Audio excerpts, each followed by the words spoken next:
Hello student, स्वागत है आपका आपके अपने सक्सेस मंत्रा मैथ क्लास में। प्यारे बच्चों, हमने पिछले वीडियो लेक्चर में त्रिभुज के बारे में पढ़ा था। अब हम पढ़ेंगे उपसारणिक और सारणिक के बारे में, उपसारणिक और सहखंड के बारे में, या सहगुणनखंड भी बोलते हैं।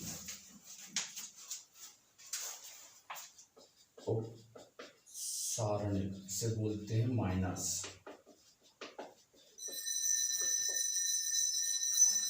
यदि किसी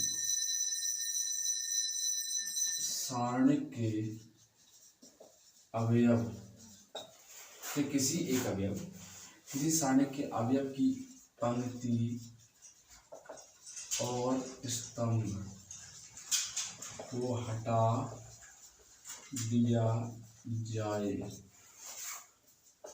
तो प्राप्त सारणिक उस अवयव का उपसारणिक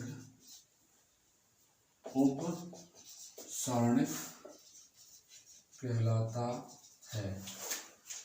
कैसे देखो, इसे MIJ से प्रदर्शित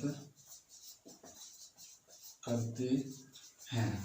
अगर दिख नहीं रहा हो तो आप मेरी लैंग्वेज को सुन सकते हो, सही लिख सकते हैं। देखिए, जैसे एक सारणिक है हमारे पास A11, A12, A13, सॉरी 11, 12, 13, 21, 22, 23,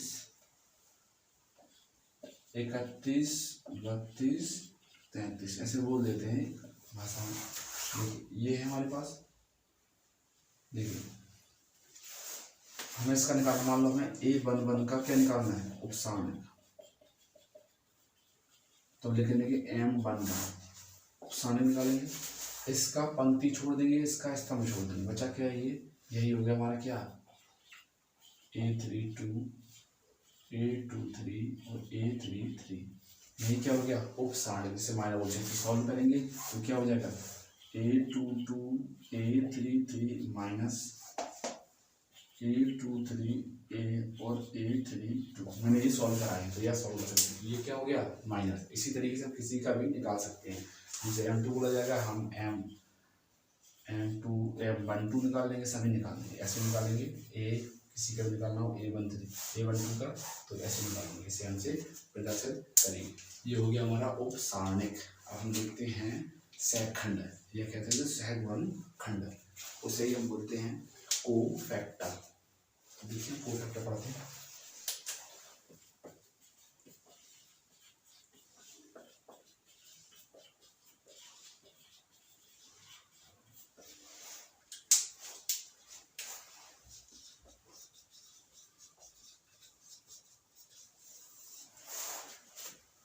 सहखंड या सहगुणनखंड या कोफैक्टर हम पढ़ते हैं। देखिए, कोफैक्टर क्या होता है, कुछ नहीं होता। अगर हम उपसारणिक निकाल लेते हैं, उपसारणिक का ही मतलब जैसे इसमें लिखना है तो अब लिखना, देखो उसमें लिखना, नोट करके इसमें कि उपसारणिक को ही उचित चिन्ह के साथ लिखना सहखंड कहलाता है। बस इतनी छोटी सी हेडिंग है इसकी, क्या कि उपसारणिक को उचित चिन्ह के साथ लिखना सहखंड कहलाता है।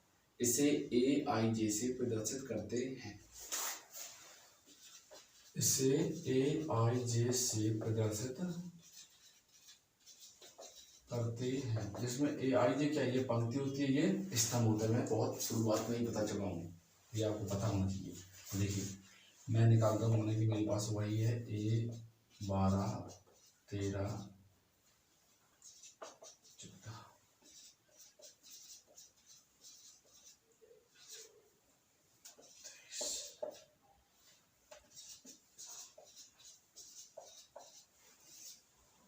देखिए, अब मैं बोलूँ कि इसका आप किसी भी मतलब किसी भी अवयव का आप सहखंड निकालिए, तो किसी भी अवयव का सहखंड निकालने के लिए हम बोल देंगे कि उस अवयव का उचित चिन्ह के साथ उपसारणिक ही उसका सहखंड कहलाता है। तो हम बोल देंगे इसका A11 का क्या निकालना है, सहखंड निकालना है हमें, या कोफैक्टर निकालना है। तो उसे लिखेंगे इससे हम A11 से हो क्या जाएगा, उचित चिन्ह के साथ। कैसे, -1 की पावर कितना है, 112। तो 2 लिख देंगे। ये जो भी इसको जोड़ के लिखते हैं, जो पंक्ति और स्तंभ उसे जोड़ देते हैं, अर्थात हम बोल सकते हैं कि I + J इंटू M1 ऐसे बोल देंगे।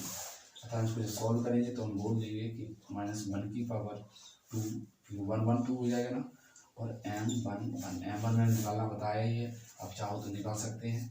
इसको हटा दो, इसको हटा दो, ये प्राप्त हो गया, क्या हो गया M1 A22 A32 A23 और A33।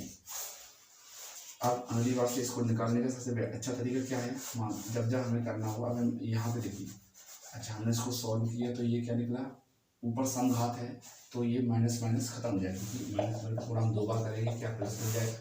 हमेशा अगर -1 की पावर सम है तो उसका मान प्लस बना आ जाएगा, अगर -1 की पावर विषम है तो उसका मान माइनस में आ जाएगा। तो ये सम है, दोनों जोड़ने से सम मिल रही है, तो इसका मान सीधा ये प्लस में आ जाएगा 1 ऐसा, और सेम यही लिख जाएगा।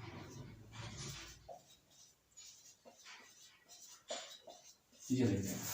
तो यदि अब हमसे बोला जाए कभी भी कि A23 का निकालो, तो हम A23 का निकालेंगे, डायरेक्ट कर देंगे क्या कि देखो यहाँ 1 की पावर विषम थी, सॉरी सम थी, तो यहाँ 1 आ गया था, 1 का फैक्टोरियल पड़ता नहीं। तो देखिए ये क्या सम है, विषम है, सीधा माइनस लगा देंगे, और यही इसका जो भी है, जैसे 1 2 3 2 3 कहाँ पे है 2 3, तो ये पंक्ति हटा देंगे, ये इसका हटा देंगे, ये बचा रहेगा। अगर A12 A31 A13 और A32, और सीधा माइनस लगा देंगे, बार बार 1 की पावर नहीं लिखेंगे। अगर विषम होता है तो माइनस लगा देंगे, सम होता है तो प्लस लगा देंगे, क्योंकि ये क्या बचेगा, प्लस ही तो बचेगा, एक का इफेक्ट पड़ता नहीं है। हम ऐसे लिख देंगे, इससे कोई फायदा नहीं होता, क्योंकि -1 का गुणा करने से कोई फर्क नहीं पड़ता।